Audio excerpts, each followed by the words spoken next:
지고 있습니다. 예수님께서 잡히셨습니다. 무서워서 멀찌감치서 뒤를 따라갑니다.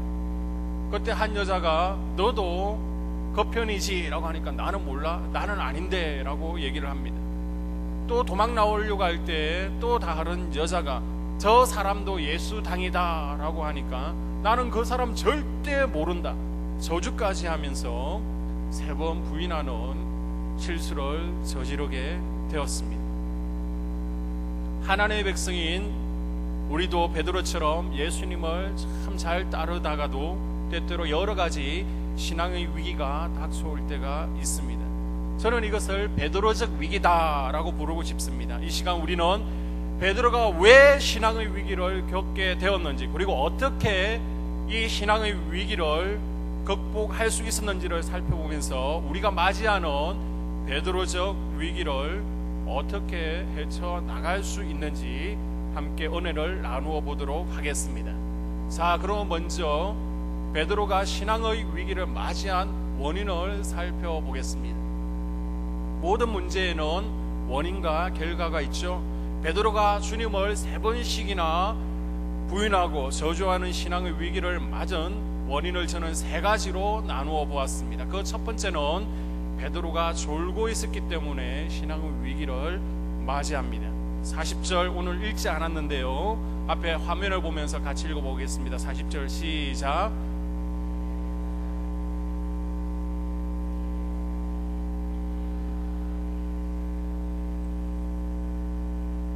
예수님께서 겟세마네 동산으로 기도하러 올라가셨습니다. 제 아들도 데리고 올라가시죠. 그러면서 나와 함께 깨어있으라고 부탁을 했습니다. 그런데 제 아들은 너무 피곤한지라 졸려서 자고 있습니다. 예수님께서는 다시 깨어있으라 라고 말씀하셨지만 제 아들은 계속 자고 있었습니다. 그 3명 중에 베드로도 있었습니다. 저는 옥에도 함께 가겠습니다, 죽어도 같이 죽겠습니다, 다른 제 아들이 다 주님을 버린다라고 할지라도 저는 절대 주님을 버리지 않겠습니다 라고 호언장담하던 베드로의 모습과는 대조적인 모습을 이루고 있습니다. 베드로가 예수님을 부인하고 시험에 빠지고 신앙의 위기를 맞이한 데에는 바로 기도의 실패에서 시작되었습니다. 우리가 분명히 기억해야 될 것은 시험이 오는 것과 우리가 시험에 드는 것, 시험에 빠지는 것은 틀립니다. 예를 들어서 시험이 오는 것은 찬 바람이 부는 것과 같습니다. 그리고 시험에 드는 것은 찬 바람이 불 때에 감기에 걸리는 것과 같습니다. 찬 바람이 분다라고 해서 모두가 다 감기에 걸리는 것은 아니죠. 오히려 찬 바람을 좋아하고 시원해, 찬 바람을 즐기는 분들도 있습니다. 그러나 어떤 사람은 찬바람에 조금만 노출되어도 콜록콜록 기침하며 감기에 걸리게 됩니다. 마찬가지입니다. 시험이 많다고 해서 누구나 시험에 드는 것은 아니죠. 우리가 시험을 이겨내지 못하는 것은 바로 기도하지 않았기 때문입니다. 어떤 분들은 기도하지 않는 이유가 너무 예수님을 시켜 먹는 것 같아서 죄송해서 기도하지 못하겠다라고 얘기합니다. 아니, 높으신 분께 어떻게 이거 해달라고 저거 해달라고 자꾸 부탁합니까? 내가 할 수 있는 것은 내가 해보고요, 제가 도저히 할 수 없는 것은 부탁해보겠습니다. 그리고 너무 자주 이거 해달라 저거 해달라고 그러면 예수님께서 너무 바쁘고 힘드실 테니까, 짜증내실 것 같으니까 하지 않겠습니다 라고 얘기합니다. 주님께서는 41절에서 너희는 시험에 들지 않게 깨어서 기도하라 라고 말씀하셨습니다.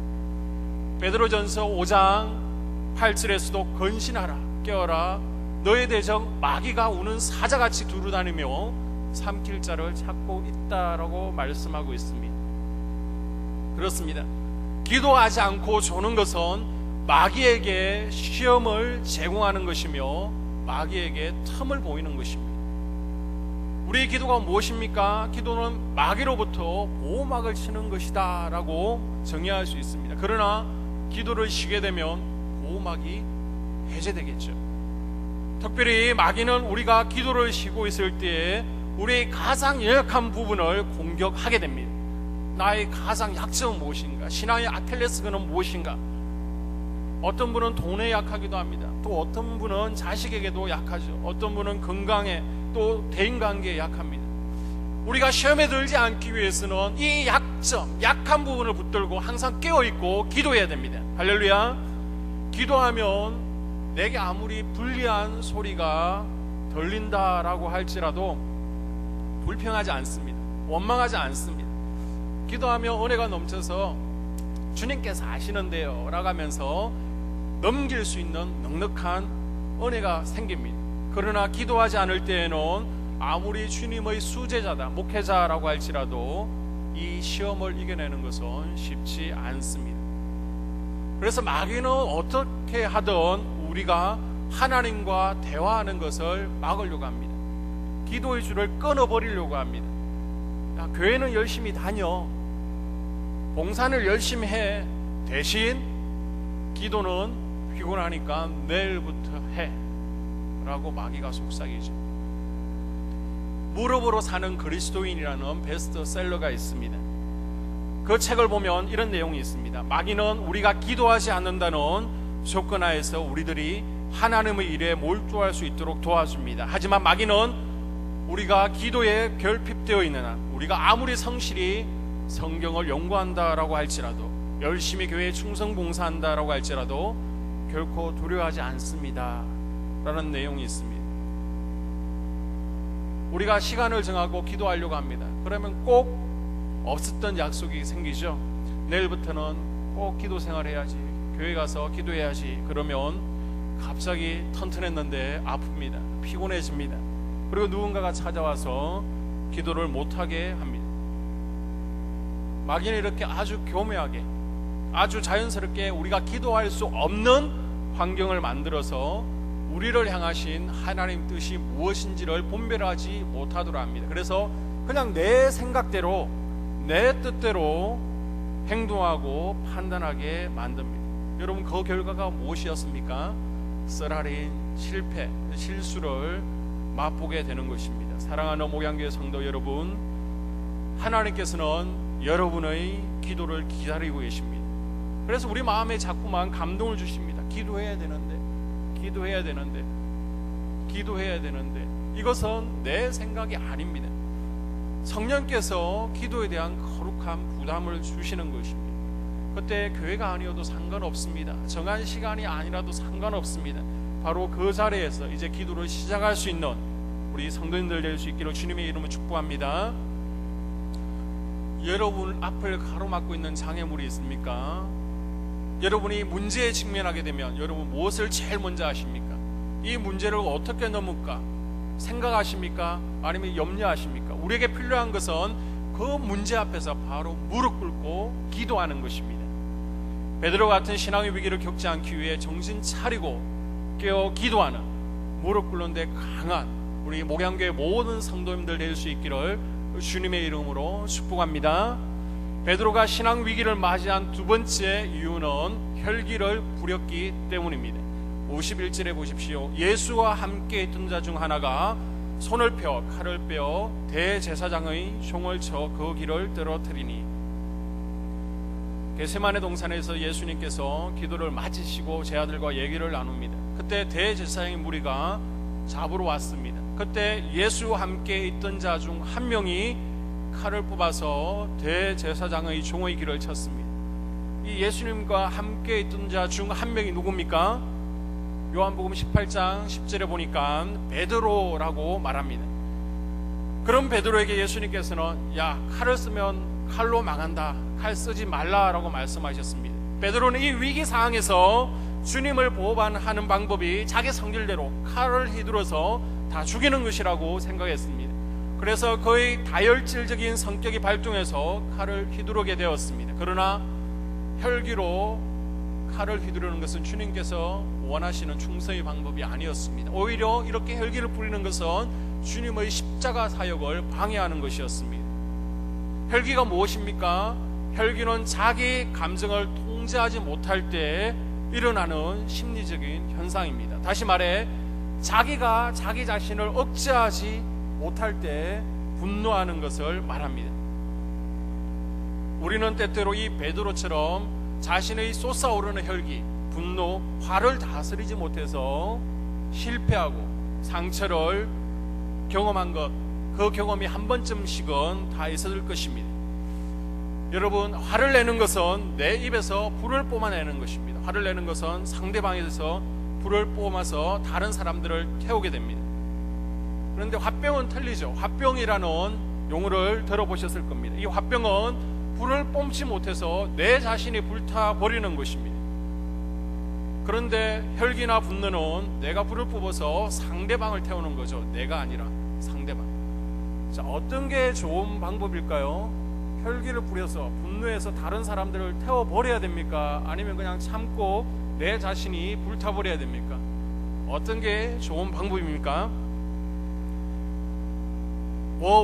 그만 하면서 참다 보면 참다가 에이 더 이상 못 참겠다라고 하면서 막 튀어나오게 되죠. 그래서 예수님께서는 참지 말고 온유함으로 혈기를 다스리라 라고 말씀하고 있습니다. 그래서 마태복음 5장에서도 온유가 나오고 있습니다. 또 성령의 9가지 열매 가운데서도 온유가 등장하고 있습니다.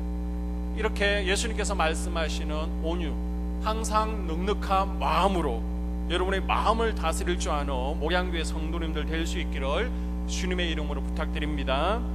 베드로가 왜 위기에 빠졌습니까? 그 세 번째 이유는 예수님과 멀어졌기 때문입니다. 58절에 보십시오. 베드로가 멀찍이 예수님을 따라갔다라고 기록되고 있습니다. 물론 다른 제자들은 다 일찌감치 도망갔습니다. 그러나 멀찍이라도 따라간 것은 다른 제자보다 낫다라고도 얘기할 수 있겠죠. 그러나 우리말에 50보 100보라는 말이 있습니다. 50보 도망가는 것이나 100보 도망가는 것이나 다 똑같이 도망가는 것입니다. 그래서 주석가 벵겔은 베드로가 예수님을 멀찍이 쫓아간 것은 용기와 공포의 중간이었다라고 그럽니다. 여차하면 예수님 곁으로 갈 수도 있습니다. 그리고 여차하면 도망칠 수도 있는 바로 그 가운데지죠. 이 어정쩡한 상태에 베드로가 있었습니다. 지켜보기에도 편합니다. 자신의 정체를 감추기에도 편한 만큼의 간격을 적당히 두고 있었습니다. 오늘날 교회 내에도 베드로처럼 적당한 간격을 두고 멀찍이 떨어져서 예수님을 쫓아가는 분들이 있습니다. 그냥 11조만 하고 주일 오전 예배만 참석하면 되었지 피곤하게 왜 오후 예배까지 참석해. 그냥 적당하게. 교회 다니지 않는 남편분들이 얘기하죠.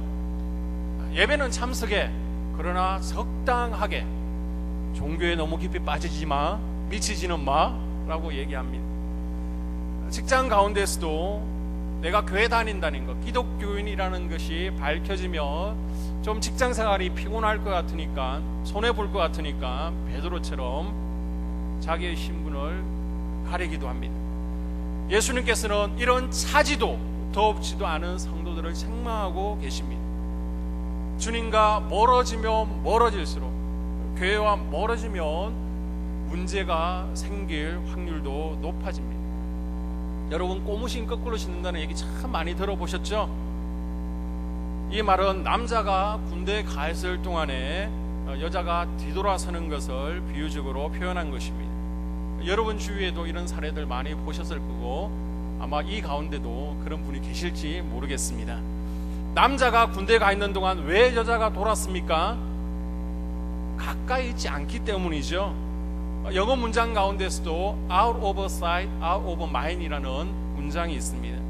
눈에서 멀어지니까 마음도 멀어진다는 것입니다. 가까이 지내면서 같이 밥도 먹고 또 팔짱도 끼고 다니고 대화도 나누어야 사랑이 계속 유지되는데 몸이 떨어져 있으니까 마음도 자연히 멀어지게 되는 것입니다. 이처럼 멀어져서는 안 될 것이 있는데 그것은 바로 예수님과 나와의 관계입니다. 69절에 보십시오. 베드로가 바깥들에 앉았더니 바깥들에 앉았다가 문제가 발생했습니다. 여러분, 내가 지금 서 있는 자리가 어디입니까? 바깥들에 서 있습니까? 주님 곁입니까? 현재 나의 삶은 주님과 얼마만큼의 거리가 떨어져 있습니까? 우리가 주님과 멀어져서는 안 됩니다. 주님을 가까이 해야 됩니다. 내가 주님 안에 거하고 주님께서 내 속에 거하셔야 됩니다. 늘 주님 손을 꼭 붙잡고 동행함으로 항상 승리하는 삶을, 이겨내는 삶을 사는 우리 목양교회 성도님들 되시기를 주님의 이름으로 축복합니다. 이런 세 가지 원인들로 인해 베드로는 주님을 3번씩이나 부인하고 저주하였습니다.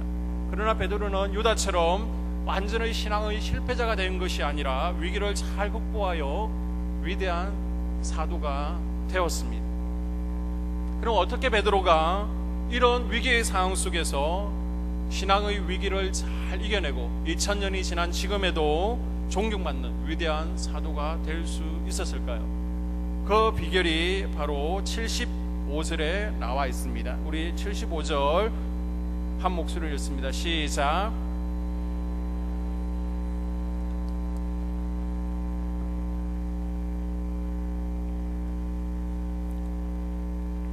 아멘. 예수님의 말씀이 생각났다라고 75절에 전하고 있습니다. 이에 베드로가 예수의 말씀에 닭 울기 전에 내가 3번 나를 부인하리라 하심이 생각나서, 베드로가 주님을 부인한 후에 꽃교 닭이 울었습니다. 그때 울었던 닭이 토종닭인지 아니면 양계장 닭인지 그건 중요하지 않습니다. 그 닭소리는 바로 하나님께서 예배하신, 준비하신 소리였습니다. 이 닭이 우는 순간에 예수님께서 오늘 밤 닭 울기 전에 내가 3번 나를 부인할 거야, 이 말씀이 문득 생각이 났습니다. 이렇게 말씀이 생각나면 우리가 이겨낼 수 있는 것입니다. 항상 말씀을 읽고 묵상하고 말씀이 생각나는 성도는 시험에 빠져도 쉽게 쓰러지거나 타락하지 않습니다. 시편 119편 11절 말씀에 내가 주께 범죄치 아니하려 하여 주의 말씀을 내 마음에 두었나이다 라고 고백하고 있죠. 이렇게 말씀을 붙들고 있으면 시험을 우리가 넉넉히 이겨낼 수 있습니다. 예수님을 보십시오. 사탄의 유혹을 받았지만은 3번이나 말씀을 인용하며 시험을 이겨내었습니다. 바울 사도가 에베소서 6장에서 하나님의 전신갑주를 설명합니다. 우리가 영적 전쟁에서 승리하기 위해서는 하나님의 전신갑주를 입어야 된다는 것입니다. 구원의 투구, 의의 호심경, 그리고 믿음의 방패, 진리의 허리띠, 구원의 신발, 그리고 말씀의 검을 들고 영적 전쟁에서 승리하라는 것입니다. 다 대부분이 방어용 무기입니다. 악한 영들이 공격해 올 때 우리를 지켜내는 것입니다. 그런데 이 가운데 유일한 것이 공격용 무기가 있습니다. 그것이 무엇입니까? 무엇이죠? 말씀의 검입니다. 말씀의 검. 이 말씀의 검을 가지고 우리를 유혹하는 악한 영의 세력을 이길 수 있는 것을 믿으시기 바랍니다. 그런데 이 말씀을 잃어버리는 것은 우리 인생에서 나침판을 잃어버리는 것과 같습니다. 누군가 나를 치는 사람이 있어요. 그때 말씀이 기억나면 하나님 용서하게 해주세요, 사랑하게 해주세요, 이렇게 감사하며 기도할 수 있습니다. 때로는 말씀이 나를 때릴 때가 있습니다. 그러나 그 말씀은 비록 아프지만 내 삶을 교정시켜주는 것입니다.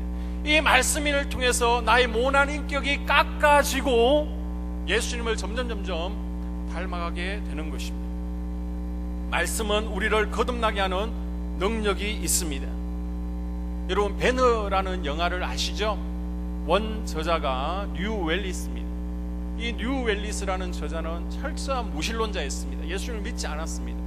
똑똑하니까 어떻게 하면 기독교를 더 신랄하게 비판할 수 있을까 책을 쓰려고 결단하고 성경을 읽기 시작했습니다.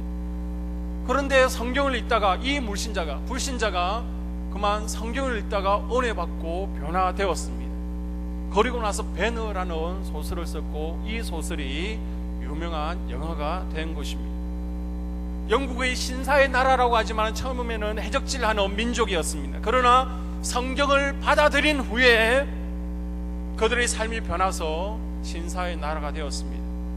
우리가 잘 아는 종교개혁가 마틴 루트나 아니면 감리교의 창시자 요한 웨슬리 목사님, 그리고 구세군을 창시한 윌리엄 부스나 중국 선교를 담당했던 허더슨 테일러나 많은 사람들이 말씀을 읽다가 말씀을 듣는 가운데 성경 충만함을 받고 삶이 변화된 것입니다. 할렐루야.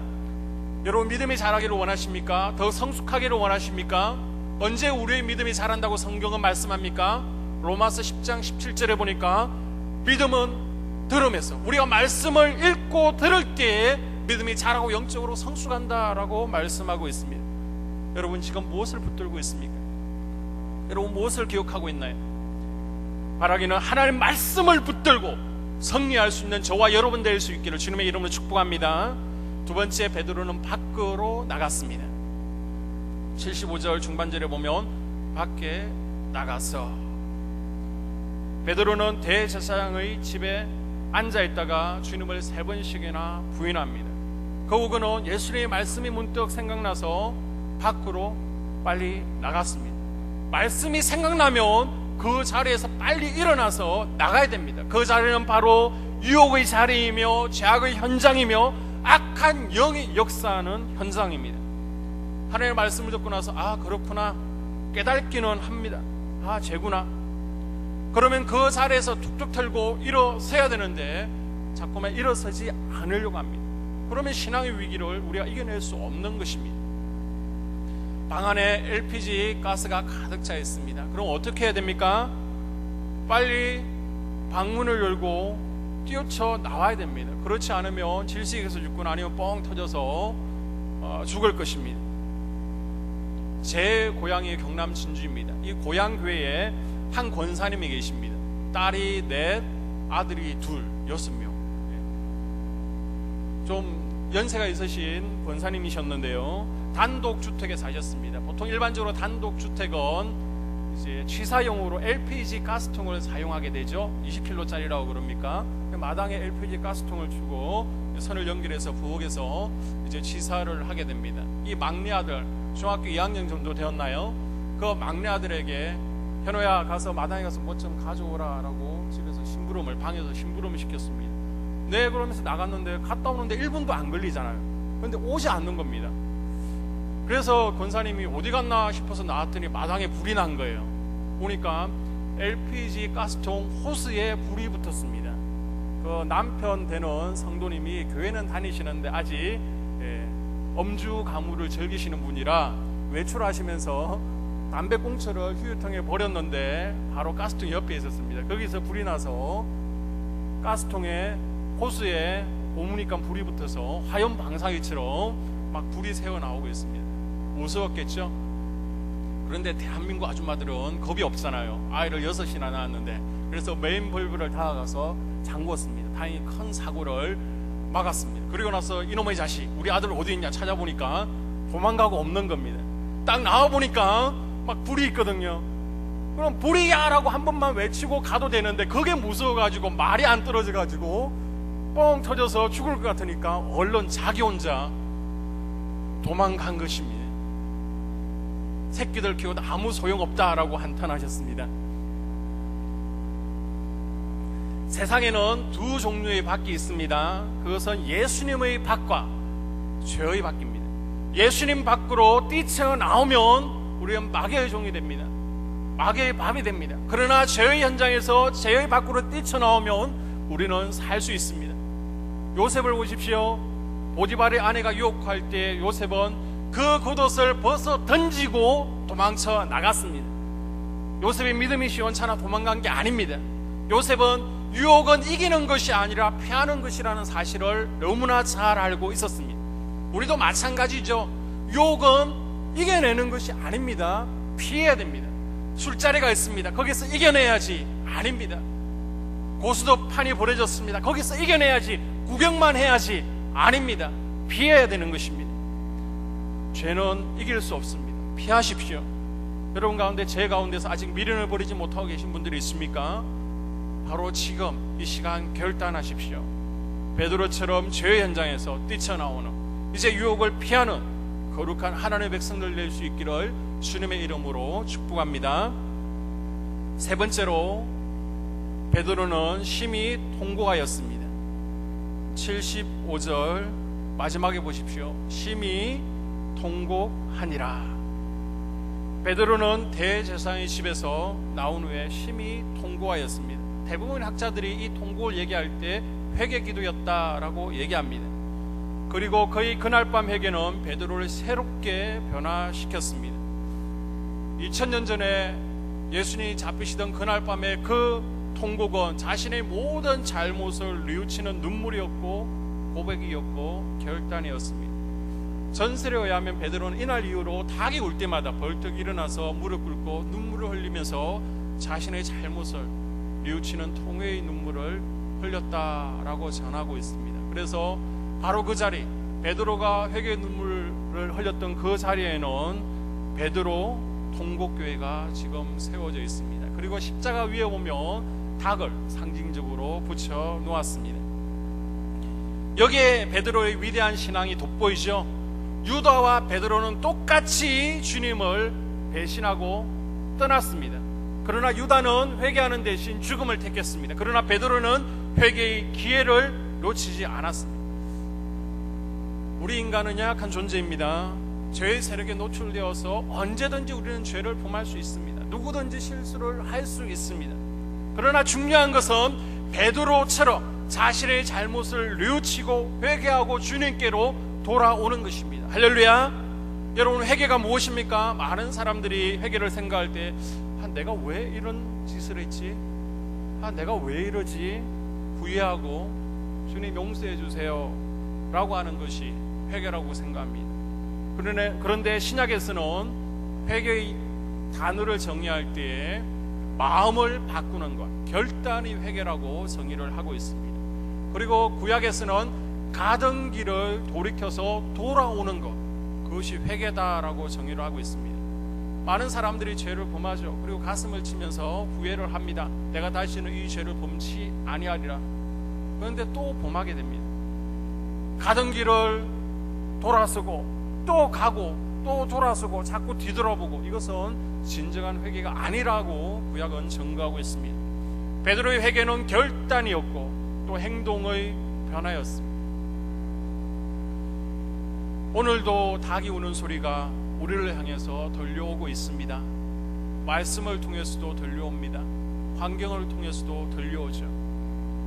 여러분, 그 닭 울음 소리에, 나를 향해서 들려오는 그 울음소리에 귀를 막지 마십시오. 이 시간 주님께서 지적하는 죄가 있다면 아깝지만은, 버리기 싫지만은 끊어버리십시오. 돌아서십시오. 베드로처럼 회개의 기회를 잡고 실수를 딛고 일어서는 저와 여러분 될 수 있기를 주님의 이름으로 축복합니다. 이 신앙의 위기를 잘 극복한 베드로의 삶이 이후에는 어떠했습니까? 예수님을 3번씩이나 부인하고 저주하는 아픈 기억을 가지고 있던 베드로는 이후 변화되어서 하루에 3,000명, 5,000명 전도하는 위대한 전도자가 되었습니다. 그리고 베드로 정후서를 남기게 되었죠. 역사가 유세비우스에 따르면 베드로는 로마 네로 치하에서 64년에 순교했다라고 전하고 있습니다. 로마에 가면 카타콤베라는 로마의 핍박을 피해서 기독교인들이 숨어 지내던 지하 무덤이 있습니다. 그곳에 가기 위해서는 아피아 가도라는 중앙대로를 지나서 카타콤베에 가게 됩니다. 소나무가 쭉 서 있어가지고 한번 가보시면 저기가 아피아 가도 중앙대로구나 라고 금방 아실 수 있을 겁니다. 그리고 그 카타콤베에 가기 바로 직전에 코바디스라는 교회가 있습니다. 전승에 따르면 베드로가 로마에서 복음을 전하다가 네로 황제의 박해가 너무 심하니까 죽을 것 같으니까 주위에 있는 사람들이 도망가십시오, 로마에서 떠나십시오 라고 자꾸 권면합니다. 그래서 로마를 떠나게 됩니다. 이 아피아 가도를 통해서 다른 지역으로 가야만 됩니다. 그런데 투벅투벅 가고 있는데 반대편에서 누군가가 오고 있습니다. 지나가는데 보니까 예수님이십니다. 그때 베드로는 뒤돌아서서 예수님께 외치죠. 주님, 어디로 가십니까? 코바디스 도미네. 그때 예수님께서는 말씀하십니다. 내가 십자가를 지지 않아서 내가 다시 한번 십자가를 지러 가노라. 베드로는 즉시 돌았습니다. 로마로 돌아왔습니다. 그리고는 십자가에 거꾸로 매달려서 순교를 하게 됩니다. 예수님처럼 자기 자신의 십자가에 바로 매달릴 자격이 없다는 것입니다. 그래서 자기가 자칭해서 십자가에 거꾸로 매달아 달라라고 해서 십자가에 거꾸로 매달려서 순교를 하게 됩니다. 베드로와 유다는 똑같이 신앙의 위기를 맞이했지만 유다는 실패자가 되었습니다. 그러나 베드로는 이 신앙의 위기를 잘 이겨내고 바울과 함께 신약의 두 기둥 가운데 한 기둥이 되었습니다. 오늘 말씀을 정리합니다. 여러분, 베드로의 모습이 남의 일이라고 여겨지십니까? 베드로의 연약하고 실수 많은 이 모습이 바로 내 자신의 모습입니다. 예수님을 부인하는 베드로의 모습 속에서 나 자신을 볼 수 있기를 주님의 이름으로 부탁드립니다. 베드로가 왜 주님을 3번씩이나 부인하고 저주하는 신앙의 위기를 맞이하였습니까? 깨어서 기도하지 못했습니다. 혈기를 부렸습니다. 주님을 멀찍이 따라갔습니다. 그러나 유다처럼 실패자가 된 것이 아니라 위기를 잘 극복하였습니다. 어떻게요? 말씀을 붙잡았죠. 그리고 죄의 밖으로 나아갔습니다. 심히 통곡하는 회개가 있었습니다. 사랑하는 목양교회 성도 여러분, 우리에게도 많은 베드로적 위기가 찾아옵니다. 대인관계 속에서 위기가 찾아오죠. 또 신앙의 위기들, 가정의 위기, 경제적인 위기, 셀 수 없을 정도로 많이 위기가 찾아옵니다. 이 베드로적 위기를 어떻게 극복할 수 있다고요? 여러분, 주님을 가까이 합시다. 말씀을 가까이 하고 교회를 가까이 합시다. 항상 말씀을 붙들고 우리가 깨어서 기도함으로 우리를 향해서 다가오는 베드로와 같은 신앙의 위기를 잘 이겨내시는 목양교회 모든 성도님들 될 수 있기를 주님의 이름으로 축복합니다. 기도드리겠습니다. 하나님, 이 시대를 살아가는 하나님의 백성들에게도 경제적인 위기, 가정의 위기, 대인관계의 위기, 신앙과 건강의 위기들